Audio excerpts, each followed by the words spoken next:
देखो दोस्तों, 95% स्कोर करना डिफिकल्ट तो है लेकिन इम्पॉसिबल नहीं है। अगर मैं आपको एक बात बताऊं कि ये पूरे महाराष्ट्र में लगभग हर साल हजारों बच्चे ऐसे होते हैं जो 90+ परसेंटेज स्कोर करते हैं और उनमें से कई ऐसे स्टूडेंट्स भी होते हैं जो 95% के ऊपर मार्क्स स्कोर करते हैं। और इस बार भी आप अगर गूगल पे भी चेकआउट करो या फिर अगर आप रिजल्ट चेकिंग वाले दिन हमारे वीडियोस अगर आप देखोगे, जब हमने लाइव सेशन लिया था रिजल्ट चेकिंग का, तो भी आपको रियलाइज होगा कि कमेंट जो है वो भरे पड़े थे कि सर हमने 98, 99, कुछ बच्चों के 100% आए थे, 95%, 96% आए थे। तो इसका मतलब हम ये बोल सकते हैं कि yes, it is very much possible कि हम अपने 10 स्टैंडर्ड के बोर्ड एग्जाम में 95% स्कोर कर सकते हैं। लेकिन क्या ये इतना आसान है? नहीं बच्चा। 95% स्कोर करना इतना आसान होता तो ये जो रेशियो में बोल रहा हूं कि यार ये कुछ बच्चों लेके आते हैं, तो ये ऐसे लाखों बच्चों लेके आ पाते। तो ये इतना आसान नहीं है। अगर आप सच्चे दिल से मेहनत करो, रोज कंसिस्टेंटली पढ़ाई करो, तो 95% लाने का भी जो सपना है वो आपका पूरा हो सकेगा। और उसी सिलसिले में मैं आपके लिए एक ऐसा वीडियो लेकर आया हूं जिसमें हम एक ऐसी प्लानिंग, एक ऐसी स्ट्रैटेजीज बताऊंगा कि अगर आप अच्छे से आज से पढ़ाई करना शुरू करते हो तो आप लोग भी 95% अपने 10वीं के बोर्ड एग्जामिनेशन में लेकर आ पाओगे। तो चलिए इस वीडियो की शुरुआत करते हैं। नमस्कार दोस्तों, मैं हूं राहुल जायसवाल एंड स्वागत करता हूं आप सभी का एक बार फिर हमारे यूट्यूब चैनल JR ट्यूटोरियल्स में। Let's get started guys. तो आप लोग को क्या करना है, वीडियो पे सबसे पहले लाइक कर देना है और कमेंट कर देना है कि आप लोग में से कितने ऐसे बच्चे हैं जो टारगेट कर रहे हैं 90+% का। तो जरूर से बताना आपका सिटी, कहां रहते हो और आप लोग का डिजायर यानी गोल क्या है, परसेंटेज 10वीं में कितना परसेंट स्कोर करने के लिए आप मेहनत कर रहे हो, जरूर से कमेंट करके बताना। चलिए शुरू करते हैं। तो हमारे पास लगभग 9 पॉइंट्स है। इन 9 पॉइंट्स को हम अच्छी तरीके से इलाबोरेट आपके लिए करेंगे। तो सबसे पहले 5 स्टडी स्ट्रैटेजीज और उसके बाद 4 और स्ट्रैटेजीज। सिर्फ पॉइंट्स को देख के गायब मत हो जाना, इसको समझो ये पॉइंट्स को मैं क्या बताने की कोशिश कर रहा हूं। सबसे पहले, know the syllabus properly. There are so many students, उनको पता ही नहीं होता कि एक्चुअल में पढ़ना क्या है। क्योंकि वो पढ़ाई तो रेगुलरली शुरू करते हैं कि भाई मैं रोज का 1 घंटा पढ़ रहा हूं, 2 घंटा पढ़ रहा हूं, लेकिन पढ़ना 2 घंटा, पढ़ना 4 घंटा इज नॉट इंपॉर्टेंट। क्या पढ़ रहे हो ये इंपॉर्टेंट है। अगर आप जो ऐसे कुछ क्वेश्चंस होते हैं जो कभी पूछे ही नहीं जा सकते, कुछ ऐसे टॉपिक्स होते हैं जो कभी पूछे ही नहीं जा सकते, उस पर आप टाइम अपना यूटिलाइज कर रहे हो, तो कहीं ना कहीं आप स्मार्ट वर्क नहीं कर रहे हो, आप सिर्फ हार्ड वर्क कर रहे हो। तो ये आपको काम नहीं करना है। सबसे पहले सिलेबस को देखो, कुछ PYQs के क्वेश्चन पेपर उठाओ और चेक करो कि यार कितने क्वेश्चंस कैसे पॉइंट ऑफ व्यू से बनते हैं। और उसके लिए सबसे बेस्ट तरीका है, आप हमारे इस यूट्यूब चैनल JR ट्यूटोरियल्स पे जो हमने PYQ के क्वेश्चन सॉल्व कराए हैं, प्रॉब्लम सेट के वीडियोस हमने सॉल्व कराए हैं, पूरे सिलेबस के वीडियो सॉल्व कराए हैं, बस उतना भी देख लोगे तो आपको अपने आप समझ में आ जाएगा कि राहुल सर ने जो जो पढ़ाया है, बाकी जो राहुल सर के टीचर्स हैं उन्होंने जो जो पढ़ाया है JR ट्यूटोरियल्स के ऊपर, वो इंपॉर्टेंट है। सर खुद, क्योंकि मैं खुद, हमारे सर खुद मार्क कराते हैं कि ये इंपॉर्टेंट है, ये कम इंपॉर्टेंट है। तो सबसे पहले सिलेबस को समझो, चैप्टर्स क्या है, चैप्टर्स के अंदर टॉपिक्स क्या है। दूसरा चीज क्या है, create a smart time table. All the students who are learning randomly right now because they don't have any kind of schedule or timetable, just वो आते हैं, स्कूल से आए, ट्यूशन से आए, एक बुक उठा के बैठ गए, आधा 1 घंटा दिखाने के लिए मम्मी पापा खुश रहेंगे कि पढ़ना है, तो 1 घंटा दिखाने के लिए पढ़ लिए, बुक रख दिया, टाइम हो गया, खाना खाए, अपना काम पे चले गए, लाइक घूमना फिरना या फिर गेम खेलना, और उसके बाद फिर से रख दिया बुक, सो गए। तो ये सिलसिला चलता आता है। फिर जब एग्जाम नजदीक आता है तो बोलते हैं यार पढ़ा नहीं पढ़ा नहीं। अरे पढ़ा क्यों नहीं? क्योंकि आपको एक प्रेशर था ही नहीं यहाँ पे। तो वो प्रेशर कब फील होगा? जब आपके पास डेडलाइन दिखेगा, जब आपको एक शेड्यूल दिखेगा, अच्छा मेरे को 2 बजे ये काम करना है, 4 बजे ये काम करना है, 2 बजे ये, 3 बजे ये मेहनत करना है। तो ये चीज आपको टाइम टेबल के हिसाब से आपको पता चलेगी। मैंने कई सारे वीडियो बनाए हैं टाइम टेबल के ऊपर, चेकआउट कर लेना। इसके बाद है कंप्लीट टेक्स्ट बुक फर्स्ट।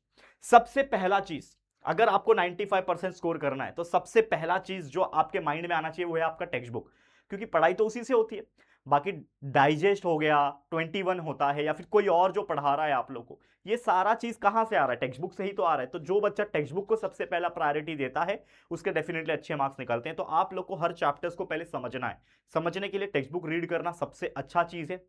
दूसरा, हमने हर चैप्टर को डिटेल में, सारे चैप्टर्स को लेक्चर बाय लेक्चर में पढ़ा रखा है। एक एक टॉपिक को डीप में एक्सप्लेन किया हुआ वीडियो से हमारे पास, तो आप आराम से देख के कंसेप्ट क्लियर कर सकते हो। यूट्यूब चैनल पे सब कुछ free of cost YouTube channel JR tutorials पे अवेलेबल है। तो ये आप काम कर सकते हो, टेक्स्ट बुक रीड कर सकते हो, उसके पीछे के एक्सरसाइज के जो क्वेश्चन आंसर्स होते हैं उसको याद कर सकते हो। आप रेफरेंस के तौर पे अगर आपको कोई एक बुक खरीदना है यानी स्टेशनरी पे जाके, तो आप या तो डाइजेस्ट खरीद लेना या तो 21 मोस्ट लाइकली सॉल्यूशन एक सेट आता है वो खरीद लेना, ठीक है ना। वो भी ऐसी चीजों को जिसको याद करना पड़े, खासकर साइंस या फिर SST सब्जेक्ट है। बाकी मैथ्स के लिए तो सॉल्व करके हम लोग बताते ही हैं, तो वही आपके लिए नोट्स होता है। इसके अलावा मास्टर द PYQs। ये PYQ क्या होता है? Previous year question paper. अब यानी कि आज 2026 चल रहा है, आप लोग 10वीं में बोर्ड एग्जाम कब दोगे? 2027 में बोर्ड एग्जाम दोगे। तो 2027 मतलब इसके पहले का 2026, 25, 24, 23 और 22, ये 5 साल का पेपर अगर आप ले लेते हो, सिर्फ 5 साल का क्वेश्चन पेपर आप ले लेते हो और उसको पूरा पूरा याद करते हो, उसके क्वेश्चन आंसर्स को। मैथ्स है तो मैथ्स के एग्जांपल्स को पूरा पूरा प्रैक्टिस करते हो पूरे साल भर में। ऐसा नहीं बोल रहा हूं कि 1 दिन 2 दिन 10 दिन का 1 महीने का काम है, ये पूरे साल का काम है। रोज थोड़ा थोड़ा करते जाओगे ना, सिर्फ 5 पेपर जो बच्चा करके जाता है वो ऑटोमेटिकली 90+% की और बढ़ जाता है। बट इसका मतलब ये नहीं है कि आप कंसेप्ट को भूलोगे, आपको पढ़ाई भी करना है, पूरा पूरा सिलेबस भी कंप्लीट करना है साइमल्टेनियसली, ठीक है। इसके अलावा डेली राइटिंग प्रैक्टिस, रोज लिखने का प्रैक्टिस करो। क्या लिखोगे? कुछ भी लिखोगे नहीं, जो आपने याद किया उसको लिख के प्रैक्टिस करो। मैथ्स के एग्जांपल उसको लिख के प्रैक्टिस करो, क्योंकि लोग क्या करते हैं, मैथ्स के एग्जांपल को देख लिया, वीडियो भी देख रहे हो या फिर लेक्चर्स भी चल रहा है, ऑफलाइन भी जा रहे हो स्कूल्स में, समझ लिया, हाँ मेरे को समझ में आ गया, ठीक है। लेकिन भाई जब वो चीज समझ में आया है आपको, क्यों ना उस क्वेश्चन को एक रफ बुक में उतारोगे और उस क्वेश्चन का खुद से सॉल्व करने की, सॉल्यूशन निकालने की कोशिश करोगे। जहां अटके वीडियो देख लो, हमने सब कुछ पढ़ाया हुआ है कि नहीं? तो वो चीजें आपको करना है। तो लिख के जो इंसान प्रैक्टिस करता है वो डेफिनेटली अच्छा परफॉर्म करता है। नेक्स्ट और 4 स्ट्रैटेजीज क्या है? Focus on maths and science. ये ऐसे 2 सब्जेक्ट्स हैं जो आपके मार्क्स को इंक्रीज करते हैं। बाकी लैंग्वेज में जितना भी मेहनत कर लो, एक स्पेसिफिक परसेंटेज ऑफ मार्क्स आता ही आता है। एसएसटी याद करने का सब्जेक्ट है, जितना रट्टा मारोगे, जितना याद करोगे, समझ के करना। हमारे चैनल पे वीडियोस मैंने बोला एसएसटी का भी पढ़ाया हुआ है, तो पहले चैप्टर्स को समझ लो कि किस बारे में है, कंसेप्ट समझ लो, फिर उसको याद करो। बिंदास याद करो, कोई दिक्कत की बात नहीं है, बाय हार्ट ही करना पड़ता है एसएसटी को, ठीक है। लेकिन मैथ्स और साइंस को पूरा कंसेप्चुअलाइज करके पढ़ना पड़ता है। तो ये चीज आपको समझना, जितना स्ट्रॉन्ग ये रहेगा, अगर इसमें 99 मार्क्स आ रहे हैं आपके और बाकी में 94 95 भी आ रहे हैं, तो भी आपके परसेंटेज 95 प्लस आ जाएंगे बिकॉज ऑफ दीज 2 सब्जेक्ट्स। तो ये चीज याद रखना। Make short notes. अब शॉर्ट नोट्स का मतलब ये नहीं होता है कि right A short note on this point, वो वाला शॉर्ट नोट। शॉर्ट नोट्स मतलब खुद का एक नोट्स बनाओ जो शॉर्ट में लिखा रहेगा, जिसको पढ़ते ही आपको याद आ जाएगा, अच्छा मैंने ये पढ़ाई किया था। तो खुद का एक डायरी मेंटेन करो, उसमें छोटे छोटे पॉइंट्स लिखा करो, या फिर हर एक सब्जेक्ट के लिए एक सेपरेट नोटबुक अपना बना लो खरीद के लाके, और उसमें कुछ शॉर्टकट पॉइंट हर चैप्टर्स के हिसाब से, टॉपिक के हिसाब से लिखा करो। ये आपको बहुत हेल्प करेगा, खासकर एग्जाम्स के टाइम, ठीक है। नेक्स्ट है 3 राउंड रिवीजन स्ट्रैटेजी। ये 3 राउंड रिवीजन स्ट्रैटेजी क्या होता है और क्या मिस्टेक्स आपको अवॉइड करना है, चलो इसको हम लोग देखेंगे। तो सबसे पहले हम लोग बात करते हैं 3 राउंड रिवीजन स्ट्रैटेजी की। Round number 1, complete your syllabus. यानी कि जो मैंने टारगेट दिया था आपको कि जो बच्चा दिसंबर तक सिलेबस को कंप्लीट कर देगा उसके लिए बहुत बेहतर होगा। अभी से सिलेबस तो पढ़ना स्टार्ट कर देना है, उसके चैप्टर्स के वीडियोस देख के कंसेप्ट क्लियर करना स्टार्ट कर देना है। दूसरा काम क्या कर सकते हो, जैसे मैंने बोला पीवाईक्यूज उठाओ और उसके क्वेश्चंस को सॉल्व करो। प्रैक्टिस पेपर्स भी ऑनलाइन मिल जाते हैं, नहीं है तो पीवाईक्यू के ही प्रैक्टिस पेपर्स आप प्रैक्टिस कर सकते हो। ये आपको बहुत हेल्प करेगा। रोज थोड़ा थोड़ा, एक एक दो क्वेश्चन, 3 क्वेश्चन रोज थोड़ा थोड़ा करोगे, काम आएगा। राउंड नंबर 3 क्या बोलता है, अगर आपको लगता है कि आपका कोई टॉपिक वीक है तो उस वीक टॉपिक को रिवीजन करो। एंड रिवीजन ही एक ऐसा चीज है जो टॉपर को क्रिएट करता है। जो इंसान ज्यादा रिवीजन करता है डेफिनेटली वो टॉपर बनने की और चल पड़ता है। और जो हमारा लास्ट पॉइंट था, जो कि था ये मिस्टेक्स अवॉइड करना। क्या मिस्टेक्स? मोबाइल एडिक्शन पे ध्यान देना, ज्यादा मोबाइल के अंदर डीप मत घुस जाना, नहीं तो मोबाइल के बिना कुछ लोग रह नहीं पाते। तो मोबाइल सिर्फ उतना जितना यूज हो, वीडियोस देखने के लिए, जेआर ट्यूटोरियल के ऐप के अंदर कोर्स अगर आपने ले रखा है तो वो चीज करने के लिए। और फिर से मैं बता देता हूं कि हमारा जो जेआर ट्यूटोरियल्स का, ठीक है, ऐप है, ठीक है, उसके ऊपर एक बहुत ही फेमस हुआ अभी फिलहाल में विश्वास प्रो लाइव, ये नाम आपने बहुत बार सुना होगा, अभी रिसेंट में लॉन्च किया है। 10 दिन भी नहीं हुए लॉन्च हुए, इस ऑलरेडी जो सीट्स थे वो ऑलमोस्ट फुल होने वाले हैं। आप लोग भी एक बार चेक कर लेना, जेआर ट्यूटोरियल का ऐप को डाउनलोड कर लो। विश्वास प्रो लाइव एक लाइव बैच है जहां पे हम साइंस और मैथ्स आपको हर दिन लाइव पढ़ाते हैं, जिसमें आपके सारे डाउट्स भी क्लियर करवाते हैं, वो भी लाइव में ही। तो जरूर से जाओ, चेकआउट कर लो, अवेलेबल होगा तो जाके परचेस कर लेना, दिख जाएगा। अभी फिलहाल डिस्काउंट्स भी चल रहे हैं तो वो आपको हेल्प करेगा, ठीक है।